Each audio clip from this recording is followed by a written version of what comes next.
Vous, vous êtes le peuple de Dieu. Le peuple que Dieu a choisi pour sa gloire. Ce sont des relations. Beaucoup en a relations partout dans le monde. Et puis votre pays, à cause là, na presque 40 à 60% y a des étrangers, à cause là na Congo. Et les yeux de tout le monde seront branchés sur le Congo RDC. Oyo mboga na biso tozali. Oyo Nzambe a prometaki. C'était une promesse de la parole pire, de l'évangile de la vérité, l'évangile de Christ qui sera prêché partout dans le monde. Et tout le monde connaîtront Jésus-Christ au travers votre pays. Oh, Marie Chapro, ezali pona ba Congolais. Marie Chapro, ezali pona Bangolais. Marie Chapro, ezali pona bato nyonso. Boyoka yango, bosalela yango. Marie Chapro,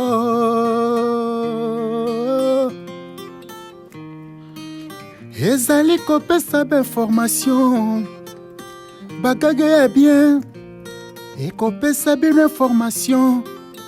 Ya mboka, ekopesa information. Ya ekolo. Bonsoir partout, bonsoir monde entier. Malgré tout le monde, mesdames et messieurs, bonsoir partout, bonsoir monde entier, bonsoir mon boss, papa Richard Madeka, mon tonton de moi. Merci pour notre faveur, grâce aux autres, malgré tout conjoncture en boca, malgré tout confinement, malgré tout coronavirus, mais toujours continue toujours dans le salam. Merci, merci à Isabelle Gandombe, Léna Simakanere, tout ça là, pour nous merci partout, partout. Merci, mais tu bandi émission na biso, les lots, toko yamba musicien te théâtre te, tu yamba pasteur. Oh, c'est un pasteur que j'aime beaucoup, hein? C'est un pasteur que j'aime beaucoup. Vraiment, nous voyez bien, tu yamba et puis déjà, tu solo la na et puis déjà, binope, voyez bien, bon monaye, bah oh bah yebi était, voyez bah oh bah yebi tout zanaye, tu garder non nous, tu garder quelque part, mais d'ici là, beaucoup monaye, notre prophète Élie. Elia tozanayi awa tokolobela makambo tolobela ki la fa pasité et tokolobela makambo eza lelo ayeli biso bonne nouvelle ya bana na Nzambe si tokolobela na pasteur na biso lelo c'est la prophétie du temps fixé, c'est la prophétie du temps fixé wana de eza thème o tokolobela lelo na pasteur na biso. Mais avant tout commencer na ko pesa ye maloba à se présenter pour na ba obayebi ete bayebae ba ope ba yebi lisusu ba zalaka connecté na ba oyo ba yebi ete to sakande to yokana ki to sakande to sala na Marie Chapro TV. Bonsoir pasteur. Oui, bonsoir. Na yambi lisusu. Merci charmante. Je suis très content vraiment. Je bénis le Seigneur parce que nous a fait encore grâce de se réunir et de parler. Je crois nous sommes connectés partout dans le monde entier. Ouais, déjà. Vraiment, je l'appelle merci Mink, l'appelle si na papa na biso Richard Madeka. Richard, l'appelle merci na bien aimé na biso l'héros dans l'ombre, na kombo ya Azaza. Vraiment Ben Kandombele. L'appelle si merci mingi na ba téléspectateur na biso nyonso balanda biso na émission Michel Liboso. Vraiment Nzambe na likolo apambola bino nabengami toujours na kombo ya prophète Eli Beya ebele babengaka na bongo Eli Beya papa Eli, c'est comme ça qu'on m'appelle babi kombo na ye Eli Beya prophète Eli pona ba o ba yebi etende ba ko profiter ba ye ba elelo mais o ba yebi etende to yokana ki to sakane to yokana ki lelo. Et puis on est avec notre prophète babinda ko ya mbaka ba paya, c'est ça non? C'est la binda ko ezanda ko ipambwa maka mais na kotika ebongo te to ko tuna ye quelques questions sur santé na ye vie actuelle na ye et puis ensuite on va continuer avec notre thème du jour. Papa n'a pas prophète Eli. Depuis tout ça, la émission, ça fait déjà 3 semaines ou 2 semaines à 4. depuis tokabwana bongo banouvelle na yo basanté des fois vie ya merte na yo, et puis selon émission tozalaki na yo bato wana eloko mwa babengango mwa flash mpo bato batalaki te to flashe bongo bato wana après wana santé bakontinuaka kodéranger yo comment? Bon, merci Charmante. Je crois que Nzambe asali biso grâce depuis mokolo tosololaka. Je sais que na comprenaki par la révélation que ce sont des malfaiteurs. Ba continuer na kosala mwa bêtise na kata direction wana parce que azalaki susu besoin ya continuer te Nzambe asi aboyaki na ye aboyaki na voyager te mais par insistance namekaki kosala bon Nzambe aboyi catégoriquement pe lokola tozoyoka Nzambe na kata ni connexion tout na changea tout makambo nyonso parce que amonaki eza lokola bambêtement puis ezalaki lokola mwa kale moko boye na mosala Nzambe banzela wana mpenza eza banzela moko ya bien te azosenga na bandeko na biso surtout bandeko na nga bakongolais bao baza na mboka soit bao baza libanda bamakambo ebele o te biso organisation boye ya mosika premièrement fona na kotuna Nzambe parce que biloko ebele eza diabolique. C'était pas la révélation de comprendre que eza diabolique et puis Nzambe andimaki te nga nakende des fois lelo soki mbe nazalaka kuna corona elingaki eyamba ngai mais quel que soit le malheur est bon Nzambe aboyaki quel que soit naboyi kovoyage naboya na ngai mpe na fanda santé na ngai eza malamu Nzambe azosunga et puis nazo évoluer toujours na mosala Nzambe nazo s'entraîner parce que nayebi ke mosala monene eza liboso na ngai. On dit bien que tantôt le malheur est bon, mais notre prophète a réalisé que malheur est bon, il y a normal. Donc, il y a côté là qui ngaï, ta quartier, mais il y a trouvé normal que tant on est non comme mboka quitter parce que Dieu n'est pas encore permis à déplacer. Oh, notre prophète, aujourd'hui là, tous les solo il y a coronavirus là. Coronavirus maintenant tout comme dans flash et puis on veut parler sur la prophétie du temps fixé réseau le quelqu'un au centre si tu sens réellement quelque chose sur thème Yalilo. Oui, mademoiselle charmante, bon, Nazali poussée par la puissance divine pour annoncer ce que j'ai maintenant. Je crois ezali makambo Nzambe apesa ngai longtemps et puis apermetaki ngai te mpona loba.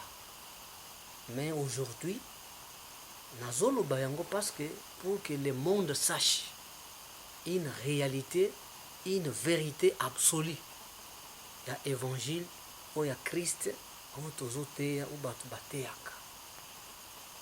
Napamboli Nzambe mingi mpona opportunité epai na yo mpe epai ya notre promoteur c'est Azaza Kitombele na papa na biso aza kuna papa Richard Maneka. Bon a permettre biso po lelo message moke Nzambe apesi biso monde mobimba pa comprendre mpe bayoka yango. Vraiment bisika azali Nzambe apambole mingi. Nazali na regret makasi mpe nazali vraiment na bolozi na motema selon message Nzambe apesi ngai oyo tozolobela sur le message de temps fixé. Bolozi, excusez-moi, bolozi c'est quoi? Sur la traduction de bolozi, oui, parce que moi là ça m'a vraiment échappé, je n'ai pas compris. Bolozi c'est-à-dire douleur oyo eza na kati na motema, eza lokola nostalgie ya problème songolo bien likambo ya oyo ezosala pasi na motema, ozosala nga pasi parce que il faut maloba oyo naloba yango makambo naloba po bandeko na nga surtout les Congolais, les Africains va comprendre que Dieu est avec nous. Nous les Congolais, nous avons un Dieu puissant. Nous ne sommes pas tozali contraire ou bien tozali différent. Nous ne sommes pas différents avec les Israélites. Je crois que nous sommes un, nous avec Israël, nous sommes un peuple uni. Je crois nalingi na bandela na debi pona komana ona nzamba zo yebisa ngai pona papa. Je crois c'était 1996. Natan wana nazalaki nanu nasilisaki classe te pona sala diplôme 2 fois na rata. La dernière année wana nde nzambe apesanga barévélation. Mosala nzambe oyo toza na yango lelo tobanda yango bana mike. Je crois papa okoki kolakisa okola petit na ngai bien aimé oyo mon fils ici. Ah oui, c'est-à-dire à cet âge, c'est le fils bien aimé de mon bien aimé papa Didier. C'était un ami vraiment, un ami au cœur. Tobanda boy na ndako na biso nabotama na famille chrétienne. Maman papa ti tokola na ekodime ti toevoluwa azalaki na protestant. Mama nanga azalaki moto ya protestante, azalaki protestante, papa azalaki catholique. Mais na famille na biso eza bafamille ya baseigneur monsieur l'abbé, eza famille catholique mpenza du sang. Nakoli bango babalanaki mpenza religion mpe différent, ezalaki na mwa confusion moko boye na bafamille na biso. Sikoyo biso ere moko papa azobenda biso catholique, mama azobenda parce que mama papa na ye azalaki pasteur missionnaire église protestante. Babotama na kati ya ndenge wana, kombo na ngai eza kombo na ye. Sikoyo ezalaki mwa moke pasi bao bakoli na doctrine catholique, bao bakoli na doctrine ya nini ya protestant. Ezalaki un peu comme ça, oyo mwana ya diacre, oyo mwana pasteur. Bon biso sikoyo ozalaki mwana pasteur. Non, mama nanga azalaki mwana pasteur, papa mwana pasteur ya protestant, papa mwana ya diacre ya catholique. Sikoyo babalani. Sikoyo ezalaki lokola mwa tiraillement baokete bana ngai fo bakenda catholique ti bon biso mweka bana kaka biso ere moko tojembele pa mere tozokende na baekodime bazotangisa biso toyekola makambo na nzambe na bomwana ti tant tokoli presque ba 1980 quelque tobima na église wana tokota na église moko compte tenu ya bamakambo moko boya mike ezalaki sikoyo bato bakola kala objectif 80 bachangea monnaie pesa mpenza un peu déstabilisation na mboka mobimba. Momala c'était Zaïre. Tobima tokota na église moko, église ya bima je crois. Bima wana ezalaki bima moko azalaki na babajutise bamouchoir bamafuta ya original avant ekoma boye. Bon presque na 1987 tobimi tokoti na église du réveil. Église du réveil nde esika mpenza na bima eloko moko toapprendre ezalaki baprière, baconcentration, baprière makasi sur le psaume. Psaume wana vraiment bango nde bayida biso peut-être ezalaki canal nzambe alekisaki biso mpo lelo tokoma boye tokola mpenza vraiment na kati ya bonzambe. Après na 1988 tokota na église ya ce moment c'était groupe de prière. Je pense là c'était chez papa Ngalmou Makamba, apôtre Ngalmou Makamba. Aza vraiment jusqu'alors azalaka professeur ordinaire des fois atapesaka mpe bakuru na bauniversité bainstitut supérieur. C'est un papa que j'aime beaucoup. Ce papa là amema biso mpenza na sainteté. Tant tokota kuna tokuta déjà deuxième discipline oyo mpenza tozalaka nango te parce que koto ezalaki mingi bapriere topriere mais toye kochange moke echange ndambu ekoma nango groupe de prière. Groupe de prière nde sikoyo tobandi koyekola toyekoli mingi de 1988 89 90 sikoyo nakota na groupe moko na kati na nani wana assemblée wana À ce moment-là, j'étais à Kananga. Là-bas, j'étais à Kananga vraiment. C'est l'Assemblée chrétienne Tabernacle de Bianchi. Non, non, moi je ne suis pas quinois. Moi je viens de Kananga. Oza quinois. Po Kananga eza pays mususu te, eza na kati ya Kinshasa. Oui. Bon, ce qui n'a pas bon, Naza, oui, oui, on a raison, Naza quinois. Naza quinois, mais Naza moins na kinité. Oui, bana kininde ba petit otoro ba bota miao. Oui, je suis quinois parce que nous habité la kati ya capitale. Bon, na batawana tobandi koyekola ti na koti na groupe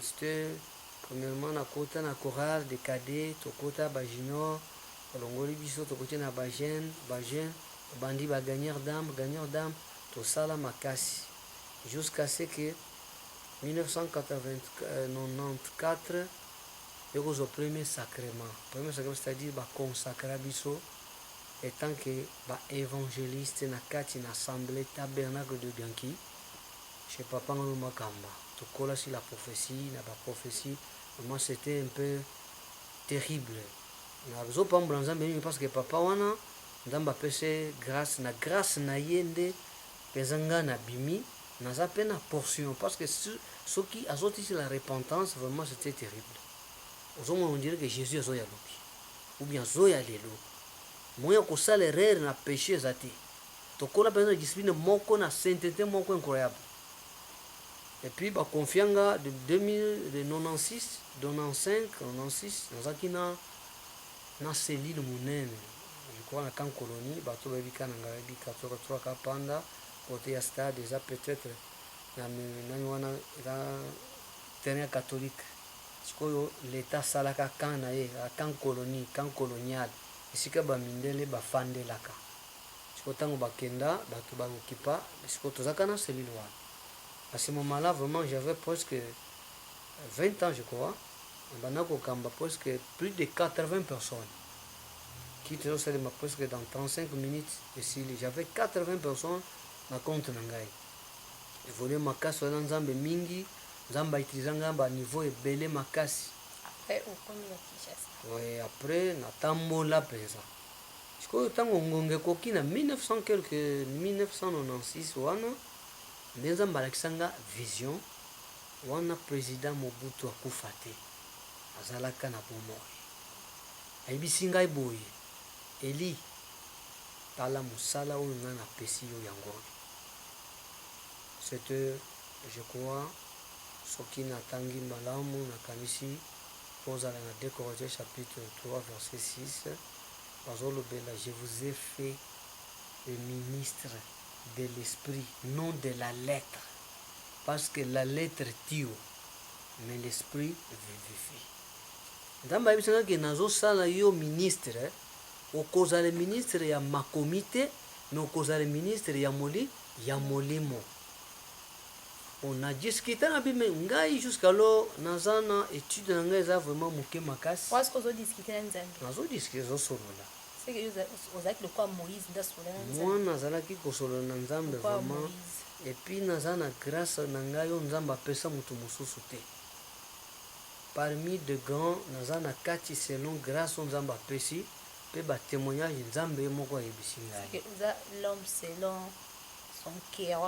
non nakoloba naza l'homme selon le cœur de Dieu te mais Dieu a fait une alliance avec moi alliance oyo ngai moko nayebi pour te dire un mot Dieu m'a dit nzambe ayebisaki ngai que toi tu seras le dernier prophète qui annoncera la vérité c'est-à-dire soki ekozala na bato bazoloba vérité ngai nakozala moto asuka lobela biso mpe vie ntango mpo toyeba parce que ya d'autres personnes baloba o répentez-vous bientôt Jésus revient bientôt toyoka yokango seke toprofite mpe na occasion Marisha Pro TV mobimba chaîne toprofite na occasion totuna prophète soki Jésus revient bientôt soki oya lobi to se préparer so oya lobi tosala ba repentance na biso ma copine Sarah Kabaseli Elia, mon copine papa Elia Banana Afrique du Sud, moi c'est le Sambo Makasi.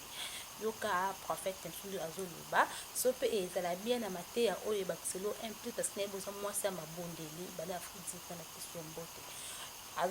Azam moi c'est ma bondeli, à travers mateya na yo pe ko bakisele pe un plus pe na famille na ye na libota na ye mobimba na makambo ya salaka. C'est leur répondez-vous Jésus qui vient bientôt. Oui, charmante, ce n'est pas un seul gars. Le lot, repentez-vous, Jésus vient bientôt et comme il encore un seul gars. Mais c'est ce que Dieu n'aime pas. Évangile tozotea, il faut se conformer na œuvre na biso. Na misala tozo sala. Lo lengo zo ke liloba na Nzambe, osalela yango, vi na yo ezala conforme na oyo yo kaka. Repentez-vous, Jésus vient bientôt. C'est ça. Ezali, Jésus vient bientôt. Mais Eza Solgate. Moi, je ne parle pas seulement sur la repentance. Mais moi, je parle encore sur les œuvres dignes de la repentance. Le problème, ce n'est pas de se repentir, mais le problème, c'est les œuvres de la repentance. Parce que comme je vois déjà. Oui. Parce que fruit déjà comme on a déjà signe état de la fin. Parce que même le Bible on déjà la Bible du clair dit que prophète kobima na kombo na ba kosaka na kombo na même ba kozaba oyanga te. Et puis état de la fin signe ba komona ba signe wana. Moi je sais pas vraiment la Bible 100% qu'on les connaît. Yo Bible parce que le jour le balanzambi. Ngala le balanzambi de d'abord quand prière na des fois quand je prie Dieu ceci cela mais na sens que yo ko expliquer la Bible quand on comprendre la Bible makasi ngam ko sona tangi ba signe de comme ko mona déjà ba moko et ba coronavirus monde entier babi note kizaka na kati ya Congo ba mort eza monde entier. Ils ont déjà quand les ensemble, il y a votre baby qui répondez-vous. Oui, le problème est d'abord, répentez-vous, je dis bien, répentez-vous, ce n'est pas mauvais, mais le problème c'est les œuvres de la repentance. Parce qu'il y a les œuvres du temps de la fin. Les œuvres, ils ont un signe. Où ils ont marqué que le temps où Jésus a le baki. Parce que dans la grande vision, dans la grande prophétie de la Bible, il nous reste seulement l'enlèvement. Toutes les prophéties, nyonso sur l'Obama et Kokisama, Oyetika les Amoko, c'est la résurrection des morts et l'enlèvement de l'Église. Mais pourquoi un Nzambe a solo la kanayo au garda quand yo moko au boyaka ko annoncer yango mon ontepe et ba iloko Nzambe alobela to yo garda ki yango bando zakati ko mosalo passe na muteme pipo o sanza yango. Merci. Loko moko ya koyebeza boye eloko na eloko nyonso ezalaka na tango na yango. Selon le rema, c'est-à-dire la prophétie parlée. C'est-à-dire rema, ezali ko expliquer, c'est-à-dire c'est Dieu qui parle indirectement avec l'homme qu'il a oint pour annoncer. Même dans les temps jadis, les problèmes des prophètes ou les rôles des prophètes étaient de faire quoi? De relier les hommes avec Dieu. Relier, c'est comment? Prêcher. Il prêchait la repentance. Il parlait aux gens pour que les gens abandonnent leurs péchés et qu'ils s'adhèrent, qu'ils s'approchent de Dieu. Parce que Dieu est saint. Le corps Nzambe azaboule pour mouton comme pembe ne faut à la boule. Dieu m'avait dit ça et puis c'était le moment qui a été bien préparé, c'est ça le moment où Tozanayo. Quoique daté beaucoup de temps. Il y a le message. Narema est un message, c'est un signal, soit avertissement ou bien Nzambe azo lakisayo makambo azo permettre yote pour être loba. Sikoyo soki balakisyo makambo lobi yango ba pesi yo penza autorisation te yango mona bendaka ba problème. C'est ça ce que je voulais te dire. Nalingi na banda na musisa pour to komana loko ozo luka lelo. Nazo yibeso boy. Pasteur, c'est tout. Oui. Mais komi kotanga Bible fongoli Bible omoni suki. bilembo ndenge olobani. Là, je ne crois pas, moi, nayebi nzambe oyo ngala mulu makamba lo atangisa ngai nzambe oyo kamba Paul le fils moto oyo abondela mpo nazwa baptême du Saint-Esprit. Depuis nayekoli liloba na nzambe nazwa molimo santu ti lelo natikala komona biloko wana te. Nakoki koloba ebele te parce que nayebi te source ya moto wana. Circulaki sur WhatsApp. Mais moi je dis ce que moi je connais. Nakoki kosala commentaire na biloko ya mutu mususu te. Parce que moi j'ai ma mission. Toi tu peux être aussi prophète ou bien prophétesse, mais tokoki kosala musala ndenge moko te. Nzambe apesi yo mission okosala phase na yo, nga mpe nazosala phase na ngai. Na oyo nzambe ayebisi ngai nayebi makambo masuki te. Mais oyo nalingi naloba ke Congolais faut comprendre yango nazoloba. Dieu m'a fait voir. Nathan ya Mobutu alobi tala makambo bien. Atalaki yango. Et puis c'était une grande lumière. Na mona lumière na mona te banda na botama. Balaki singa tu vois et Mobutu ici akoki mambango. Et puis le Congo et mboko eko changer ko ça toujours Zaïre te eko changer. Regardez ce qui va venir. Zamala kisinga carte d'Afrique. Balaki singa carte d'Afrique. La carte d'Afrique est répartie en 5 grandes parties. Partie à nord, partie à sud, partie à est, partie à ouest. Et puis le centre. Partie centrale. Bah, chaque partie, ils ont une couleur. RDC, à ce moment-là, c'était Zaïre. On me dit, regarde bien le Zaïre. Nathalie Zaïre, Namoni Zaïre, na couleur bleu ciel. Côté, il y a Afrique de l'Ouest. Afrique de l'Ouest, peut-être Afrique du Sud, Botswana, Zambie. C'était couleur mauve. Afrique de l'Est, c'était couleur presque jaune comme ça. De l'Ouest, c'était orange. Afrique du Nord, c'était mélangé le café et le vert. Vous comprenez? Mais tout au centre, il y avait des couleurs bleu ciel. Bon, je te dis, je te parle ce que Dieu m'avait fait. Dieu m'avait fait voir. Et puis, on me disait ceci. Il y avait deux personnes qui étaient derrière moi qui me parlaient. Et ils regardent bien dans cette lumière. Vraiment, lumière, jusqu'à et puis, tant on a lumière.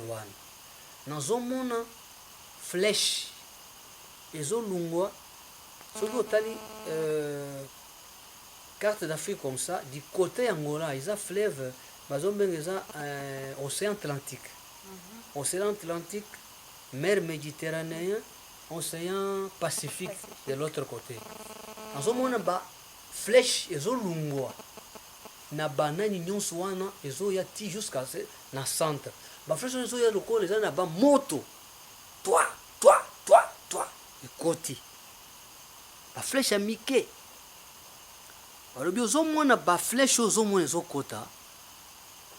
Ton pays, c'est un pays qui est beaucoup béni par Dieu. Et moi, vous êtes le peuple de Dieu. Le peuple que Dieu a choisi pour sa gloire. Ce sont des relations. Beaucoup de relations partout dans le monde. Et puis votre pays, à cause de là, na presque 40 à 60% y a des étrangers, à cause de là, na Congo. Et les yeux de tout le monde seront branchés sur le Congo RDC. Oyo mboga na biso tozali, oyo lelo tozomona fachi azokamba. Tokokoma wana. Eloko moko impressionnaki ngai ezalaki nini namoni sikoyo na centre ya Congo. Regarde bien, natali na centre ya Congo namoni flèche moko au Seigneur. Flèche wana munene étoile. Étoile wana mati likolo makasi. Tango mati likolo epanzani. Epanzani sikoyo tu ba étoile nyonso ya mike ezokende sikoyo kozonga na ba sokoye na ba tout aux alentours et Afrique mobimba. Seigneur. Là, je suis avec notre prophète, comme d'habitude, toujours continue, tout le sur la prophétie du temps fixé en RDC. Parce que deux fois, il y a d'autres signes qui ont circulé dans le monde. Par exemple, nous la Bible, les bottes à la boum, on va souki. On repère ça verset, n'importe quel verset. Des fois, yo font le Bible, tu commences à dire, la page et puis tu vas voir ça c'est comme une photo et circulaire qui sur WhatsApp. Il n'y a pas même un mot déjà murmure rumeur pardon ils allaient na Congo et sont continue. Et puis d'autres avec qui là signe à coronavirus, d'autres repentez-vous yango prophète nous a ndeko expliquer biso eloko oyo ye asolola na nzambe asuyi asolola na nzambe abombaka yango pendant depuis 1996 agardaki yango tellement esali te babien te yango aye kosanza yango yaluka nguma so ameli asanzaka na minute wana te asanza mokolo oyo akolinga mpona ke amoni bebi asanzi mpo akotisa esika mais na tosoki mpe kaka wana te sur la Bible prophète on peut continuer, j'espère. Oui. Attendez quelques minutes. Merci, ça. Et puis, Baso et Bisangay Boy. Ton pays est béni. C'est le Congo qui allumera le monde par l'évangile. Et tous les hommes, les hommes matawan, je crois que vous avez encore tous les cas. Parce qu'après. La sagesse nous apprend beaucoup de choses. Attends. Ce qu'on a tout mais ce sont les deux pouvoirs. Ils ont pouvoir mis balai, ils ont bunda, pouvoir en place, ils ont pouvoir moussous. Jusqu'à l'autre, vous voyez, quitter que moi, n'a pas bima. Mais Dieu m'avait dit, un prophète a zamuto, makambozo surprendre était. Aïe, bakali kambo avant. Oui, parce qu'après la mort de Laurent Désiré Kabila, c'est son fils qui a. Et puis, j'avais dit, na yebisaka batu tozaka na bango. Bango, bazaka na sentir nanga, bisaka bango, qui était. Dieu m'a fait voir ceci, il faut retenir ça. Après un certain moment, un certain temps, tout le monde qui m'a camboane, il y a qui tout juste. Bitumba wana babeta ki ye penza koi ngai nazo mona boye na vision. Ngombe na mona ba ngombe mi bale bazo bona bi oyo za pouvoir, zo pouvoir zo mono. Eza makasi fort. Oui, ba ki za kata RDC. Eza ba yibsena ki na RDC. Eza pouvoir eza makasi et puis eko de ranger ma casse, il y aura beaucoup de guerres, beaucoup de sang. Mais après, pouvoir on est disparaître, sans mouvement, sans quoi. Mais cause est difficile, mais et qu'on se disparaître comme ça. Après, nous avons que votre pays, à cause un pays de signes de présage, des signes, où mokili mobimba bako se référer. Que Jésus-Christ a zozonga. Rubi, pouvoir na itango kosila. Il y aura une succession de présidents. Mais vous aurez un président de 40 ans. Ça, je l'ai dit. Écrivez ça. Bokanga yango. Ata soki nasi na kofi. Nzamba zui molema nanga. Boye bake. Un prophète tel adobaki. Notez bien. Notez bien. Notez bien un neveu. Il y aura un président Oyakoya, président wana koza na 40 ans à côté na pouvoir na 40 ans. Un jour à partir du président wana, le Congo sera comme l'Amérique. Le Congo sera comme l'Amérique. Il n'y aura pas la faim, il n'y aura pas quoi, il n'y aura pas quoi. Batunyon so bakozala bien makasi. Et c'est par là tango bato bakoloba paix et sûreté. Cette prophétie de paix et sûreté oye komama na mukanda ya Thessaloniciens, des Thessaloniciens et kolobama na Congo. Ok, Bokija, notre prophète Sinalobi, on se voit prochainement, mais tout sous Kabongote, tout peut savoir le mot de la fin, la prophète, un peu de dédicace, mais notre prophète, le mot de la fin, dédicace. Merci mingi na remercier premièrement Nzambe et Abraham, Isaac, Zamba Israël, Nzambe Bantoma, Basakodi, oyo apesi biso temps ya biso kokutana. Premièrement napesi merci mingi na moto azosala émission oyo kola charmante Mojani Merci. oyo ainvite ngai vraiment po ete nayebana mokili mobimba mpe na part ya nzambe eyebana epai ya bato nyonso nzambe apambola ye.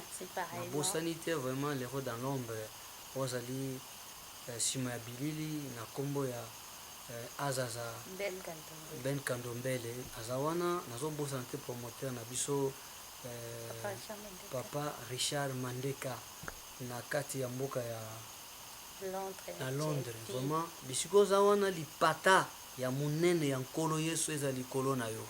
Quel que soit ba mouvement nyonso wana soki ekomi epai na yo ezika yango moko na moto na kombo na Yesu na bolamu nyonso ozosala mpona mokili mobimba.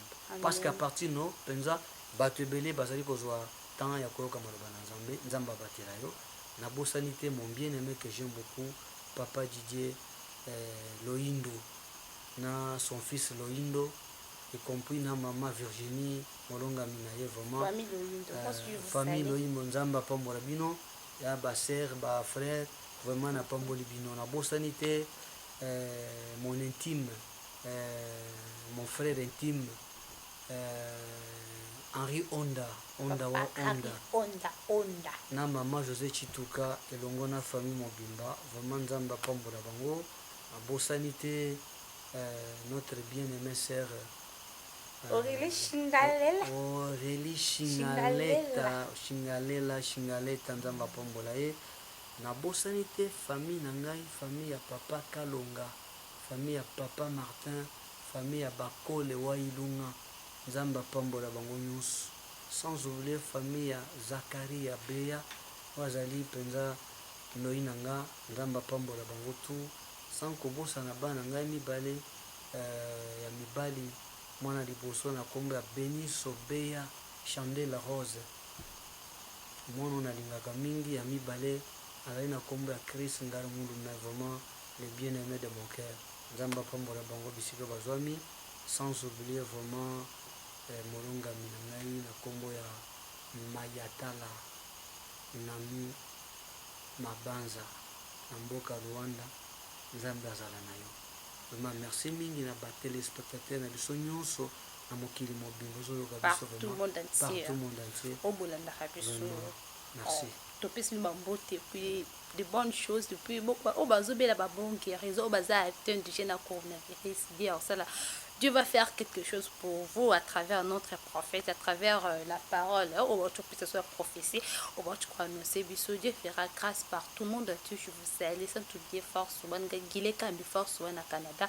Que Dieu te protège pour moi. Prince Bonnet, gardez-moi Yamba à Paris. Si tu fais du câlin, que Dieu te protège vraiment. Ne jamais tomber mon vieux 100%.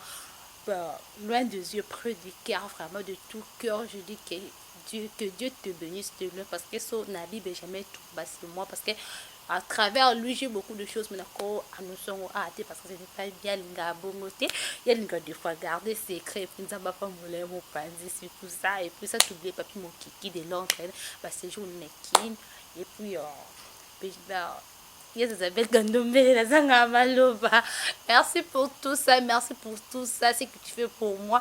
Il y a déjà 20 heures déjà ici à Kin, mais toi tu es là avec moi, tout autant mon abassé en boulot pour faire ça, c'est notre boulot. On a toujours continué à le faire sans oublier. Je fais mes câlins à ma famille, à Benjamin Toumba, sans oublier yo côté de bonjour, la bosse à qui te protège. Merci pour le verset biblique de Paris, à Outin de Lara. Merci que Dieu a remplacé Bélé. Shingaleta, je te dis bonsoir et pour de gros câlins, ma soeur chérie, je t'aime beaucoup. Sans oublier, réalisateur dans un solo.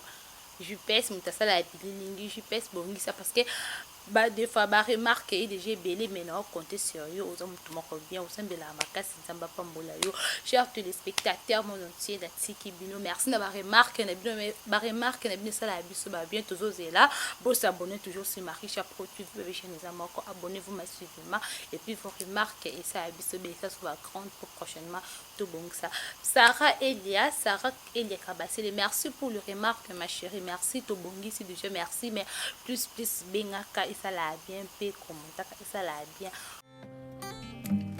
Oh Marie Chapeau et ça y pona ba congolais Marie Chapeau ezali pona bangole. Marisha Pro ezali pona bato nyonso boyoka yango bosalela yango. Marisha Pro